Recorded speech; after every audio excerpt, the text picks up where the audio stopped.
Coming up on Serial at Midnight, we're talking Alice Cooper, and I will be showing the contents of this box set. Alice Cooper, the studio albums, 1969 to 1983. It's Alice Cooper right after this.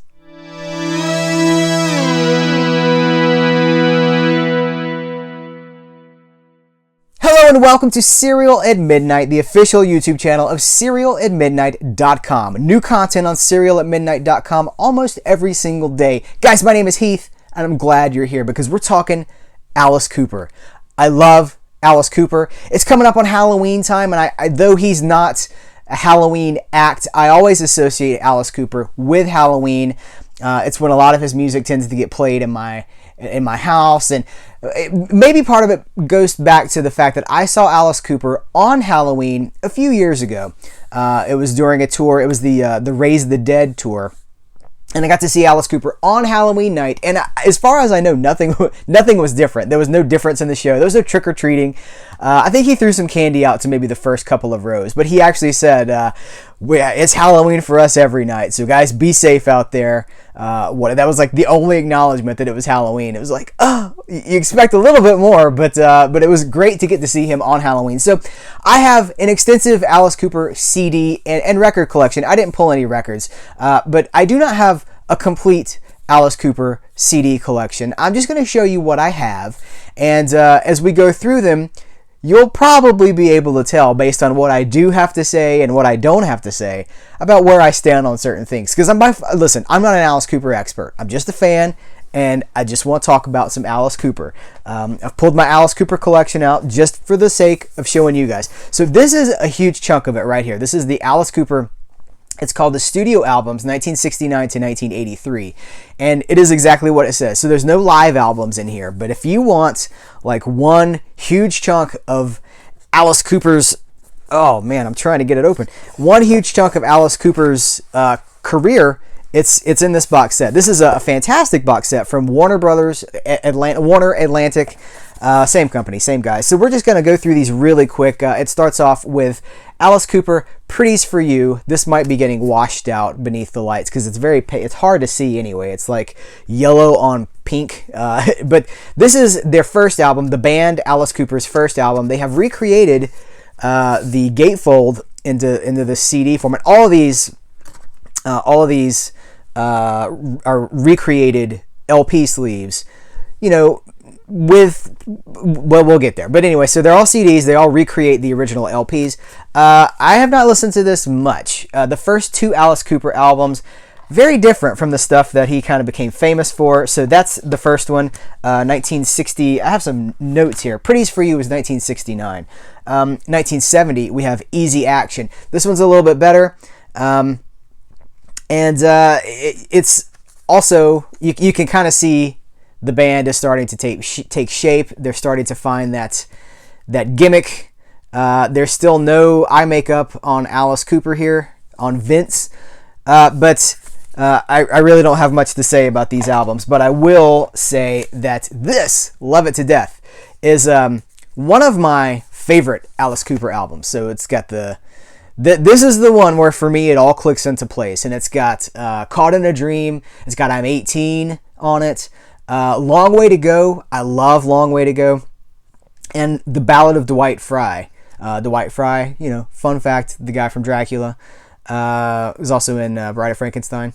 Anyway, so this is one of my favorites. I have this on vinyl, an original vinyl. I don't know if it's original, but it's an old vinyl pressing, and I do listen to it quite a bit. Here we go, guys. Oh, it's like the birth of Alice, right? The gimmick is born. The eye makeup and everything. Then we move on to Killers.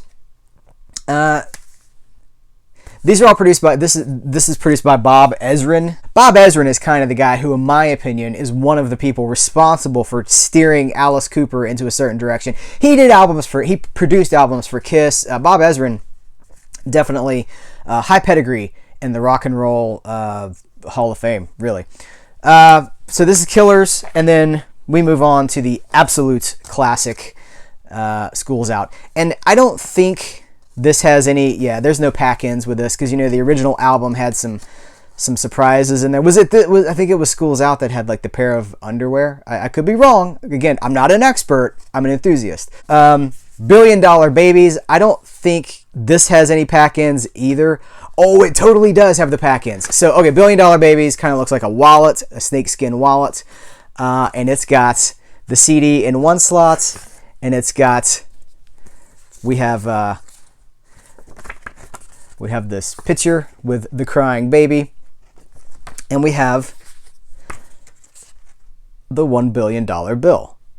It's been so long since I actually took these out of the package that I kind of forgot what all was in here. Because in case you don't know, what I do with box sets, I've done a few box sets videos. Elvis, the RCA Complete Studio album set. I've done Johnny Cash's complete big box set, like 60 disc album set. I rip them to to MP3s on my computer, and then I do a data disc so that I can just reference back to that data disc rather than having to re-rip CDs. And then they're all on my phone, they're on external hard drives or whatever, and I back them up to a data disc, like I said. So it's been a while since I've actually looked at the discs of some of these, but it's kind of cool. Muscle of Love, the end of the classic Alice Cooper band. Does this have anything in it? Yeah, it sure does. What do we got here? We have, this would have been included in the original. I hope it's coming through and not, because it's kind of thin, and I can see through it as I'm looking at you. Like, I can see through this, but, so it's like before and after. I tell you, that Alice Cooper band, crazy sense of humor. Ha ha ha. I will say that's one of the things that I like about Alice Cooper, and that I think that certain novelty acts, that Alice Cooper definitely walks that line right between like a novelty act and but they're a fantastic band on top of that. And I feel like what is part of the fun is that Alice Cooper, the band and the man, have invited us into the fun, right? Because it's not like we're being he's not trying to offend us or to scare us or to run us off. He's inviting us in on the fun, and that's kind of what that picture is. It's like, look, it's the kind of thing that like hair metal bands did in the 80s as well, where it's like we're invited to go exhibit bad behavior with the band that we're participating. It's less of like an observational thing, and it feels more participatory. I cannot believe that I just pulled that word out. Moving on, Welcome to My Nightmare. This is the beginning of the Alice Cooper solo career, and this is still one of my favorite albums. We also, like this channel, I have done a review for the Welcome to My Nightmare special. There's a DVD pack, and it's the concert film, the Welcome to My Nightmare concert film, as well as the short film that aired on late night TV in the 70s with Vincent Price. If you search the channel, in fact, I'll include all of this stuff. Notes down below. Notes in the description. Links in the description, pal. Call back to those who remember that reference. But this has some great stuff, and it's got Welcome to My Nightmare. It's got The Black Widow with Vincent Price. The Black Widow. Only Women Bleed, Department of Youth, Cold Ethel, Steven. I mean, come on, guys. This whole thing is just classic. This is like one of the most classic rock and roll albums ever. We have a lyric sheet, as would have been included in... Oh, that's too white. It's not going to show up. It's got lyrics on it, though. I promise. Now we're getting into some territory where I kind of fall off a little bit. Alice Cooper Goes to Hell. I've listened to it a few times. I don't have a ton of history with this, which is kind of wrong because this is produced by Bob Ezrin and it's the classic period. So I need to rectify that. And I have this on vinyl as well. We again have, let me see if I can get this to show up.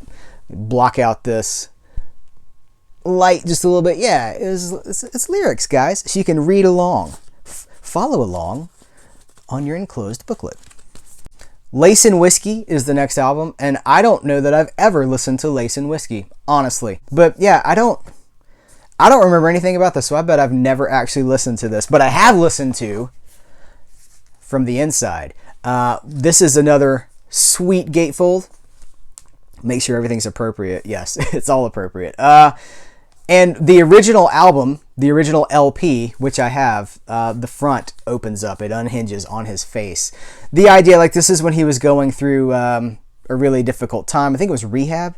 but he had been basically admitted to this facility, and he wrote about his experiences of his first real, kind of like it's almost like a prison, right? And so that was the inspiration for this album. That's a good one.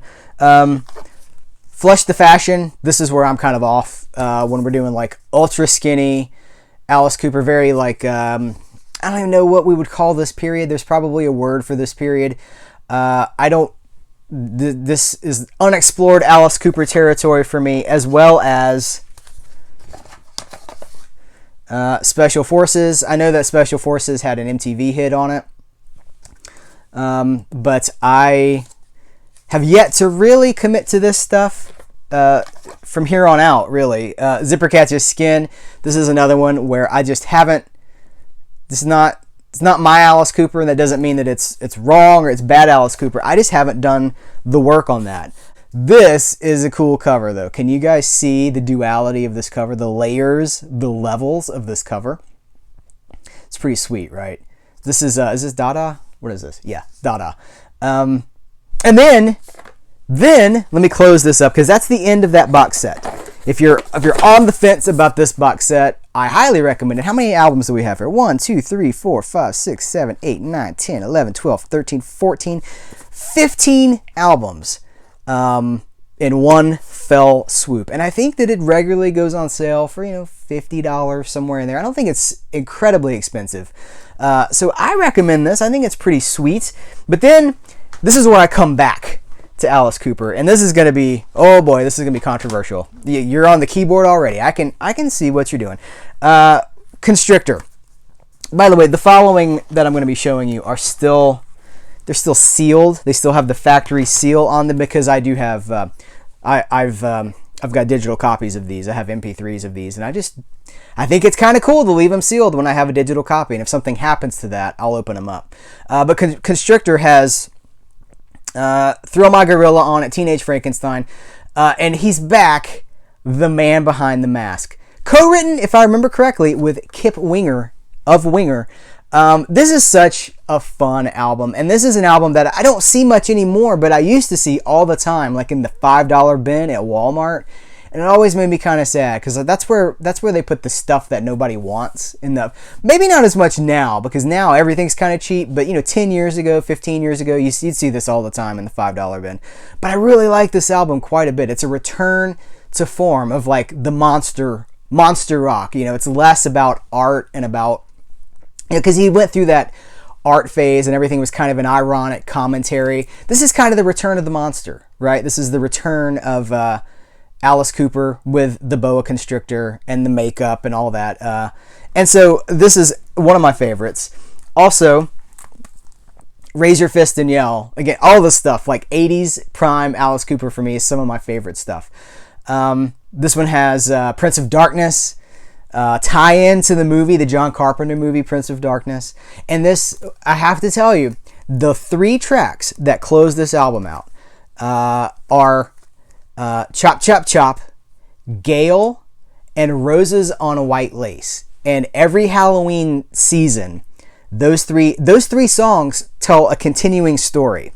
And you want to talk about like going back, like a return to form. Like those 3 songs are so classic Alice Cooper, as far as like, there's a story there about a murderer, and it happened on a wedding night, and it's like what happened to the body. Like the 3 songs tell a story, and it's so Vincent Price, American International Pictures horror, Hammer horror, Edgar Allan Poe, like it all the stuff that I love, especially this time of the year, those 3 songs represent. So if you haven't heard those 3 songs, I'd encourage you to look them up on YouTube. It's Chop Chop Chop, Gale, and Roses on White Lace. And it is a sweet, cool story. Sweet, not in the sense of like, oh, it's so sweet, but like sweet. It's a sweet story. And then Trash. Now, some people, this is produced by Desmond Child, of a notable, well, he was a radio rock producer. Definitely guided this album into a certain direction, a certain hair metal direction. Less hard rock, less of what it had been, and more like Dokken territory, more like Def Leppard territory. And I'm just going to be honest with you guys. This is my favorite Alice Cooper album. If you've ever wanted to hear Alice Cooper talking about like romance and love and like, okay, there's a song called Bed of Nails, and the chorus is, I'll drive you like a hammer on a bed of nails. And it's not subtle. It's pretty clear what he's talking about. And the fact that Alice Cooper has songs where Poison, the video for Poison was one of the first videos that had nudity in it, which is, you're like, Alice Cooper did that? Of all the people you would expect to have like the sexy, naughty video, Alice Cooper does not rise to the top of that list. But this is, I love it. And there's a duet, let's see, Only My Heart Talkin' has background vocals by Steven Tyler of Aerosmith. This is so of its time. This is 1989, and it might as well come with a copy of Batman, the 1989 Batman. Like, it's just so of its time. And I didn't actually get into this album until about 10, 11, 12 years ago. It wasn't super, like, I did not come to this in 1989. I came to this relatively recently. And I was like, oh man, like, you just look at the cover. Like, he's got a leather jacket on. He is still doing the eye makeup in this period, but it's more like he's going for more of like the rocker motorcycle kind of, like the Motley Crue kind of a thing. And there's a live DVD, Alice Cooper Trashes the World, which is from the tour, from the Trash Tour. And guys, we could get into like the guitarist and everything, but it's so of its time, and it's wonderful. But I've talked enough about it. And then after that, Hey Stupid, which was kind of, for me, where I was in high school when this came out, and I do remember these songs. Hey Stupid, Burning Our Bed. What's some other ones on here? Feed My Frankenstein, from Wayne's World, right? So this is like the last, for me, one of the last classic Alice Cooper albums. And then he had stuff that came out after that. Actually, like I said, I have some notes here. So after that, he did The Last Temptation in 94, Brutal Planet in 2000, Dragontown in 2001, The Eyes of Alice Cooper in 2003, Dirty Diamonds in 2005, Along Came a Spider in 2008. And I don't have any of those. And I will at some point track those down, but I've heard a lot of those songs, and there's no urgency for me to get that stuff. And then Welcome to My Nightmare was maybe a misguided attempt to recapture, I shouldn't say that, but Welcome to My Nightmare is like a sequel album to Welcome to My Nightmare, and that's tricky territory because you're reminding people of this thing that they love, which means that you need to not only do service to it, but you might need to try to top it, so that they don't just have like, oh yeah, I remember that thing, but this was even better. And I don't feel like Welcome to My Nightmare does that, but that's just me. And then there's a stopgap before his most recent album, and that's Hollywood Vampires. And if you guys haven't heard Hollywood Vampires, you gotta check them out. This is basically a super group. It's Alice Cooper. From what I've gathered from all the interviews, this is Alice Cooper's pet project. He's the one that's technically in charge. So that might be debatable, but that's kind of the impression that I get because he's the veteran of the band. So Joe Perry comes and goes from this band. Johnny Depp is one of the guitarists for the Hollywood Vampires. And, in all honesty, it gets harder for me to tolerate Johnny Depp every day. Like every day it's a little bit harder to tolerate Johnny Depp. But the music is good. And, he's on tour. They tour quite a bit. They haven't come around here, I don't believe, or I would have gone to see them. But Hollywood Vampires is basically a cover project. It started as a tribute to their dead drunk friends. And so, like, all of these really are, I think there's one original. My Generation, Whole Lotta Love, Come and Get It, Jeepster, Cold Turkey, Manic Depression. These are all classic rock songs for people who have died. So it's a tribute to their dead friends.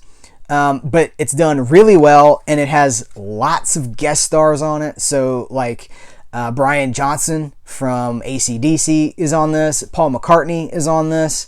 I'm sure I'm forgetting some, but the point is, like, it's a super group kind of a thing, spearheaded by Alice Cooper, and it's really, really good. And I think they're working on a second album. They've toured, and now they're working on a second album. But then that brings us to, as of this video, Alice Cooper's most recent release, which is Paranormal. And you guys, this is really good. It's a really, really good album. The songs on here sound absolutely timeless. They sound like they could be from the 70s, they could be from the 80s.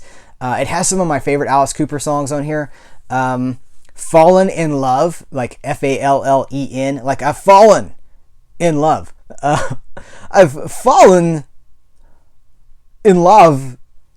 Help. What is it? Holy Water is another one that's, you guys, these songs are so good. And then The Sound of A was actually the first song that Alice Cooper ever wrote, and then lost it, forgot about it, and then somebody brought it back to him for this project. And it has 2 new songs from the Alice Cooper Band. First new songs in decades. They got back together around the Rock and Roll Hall of Fame, presentation, induction, and made some new songs together. And I think that there's probably more on tap from the Alice Cooper Band coming soon. But if you have not checked out Paranormal, this is it's great. It's got a second CD on here with it's got those 2 new songs on it. I don't know why they're on a separate CD, in case you're like, I don't want anything to do with that Alice Cooper. I want the man Alice Cooper. I don't know why you'd be Southern when you're saying that, but they put the 2 new songs with 6 live songs. So I don't know, but it works. It's a really, really good deal, really cool package. And that is my Alice Cooper CD collection. I would also like to shout out, like I said, there's lots of live DVDs and Blu-rays, but also essential is the Super Duper Alice Cooper. This is an incredible documentary. They will probably never make a better documentary about Alice Cooper, because this really does tell the whole story. He's involved in it. His wife is involved in it. Cheryl. Everybody who really, like, the band members are in this. They talk to Supermensch, Shep Gordon. Like, he's all these people that had parts to play. Bob Ezrin. Like, this really covers everything. Fantastic documentary. It's a little over 2 hours, and it is the greatest Alice Cooper documentary ever. And it doesn't cover everything. It really covers, like, the glory period, from the birth of the band to when he hit rock bottom, to his decision to clean up, kick, alcohol, kick addiction, and become basically where Alice Cooper stops being, he's living it every day, and it becomes more like a persona that he can put on and take back off again. So early to mid 80s. It covers all the art record stuff, the art albums, and then Constrictor is kind of the end of the story, because that's when he was like healthy again and reclaiming his legacy. But I highly recommend Super Duper Alice Cooper. A lot of this stuff, like for instance Paranormal, there is a review at serialatmidnight.com. So if you want to know more about what I think about this, I would reference you to serialatmidnight.com. And again, links in the description, pal. Guys, thank you so much for watching this video. Thank you for hanging out and talking some Alice Cooper. The dude tours constantly, non-stop. He's on tour. So have you had a chance to see him lately? He's got Nita Strauss on guitar now. The last time I saw him, he had Orianthi on guitar, and now he's got Nita Strauss, who is amazing, an incredible guitar player. So that's it. I want to thank you for hanging out. Thanks for talking Alice Cooper. I appreciate you guys so much, and I will catch you later.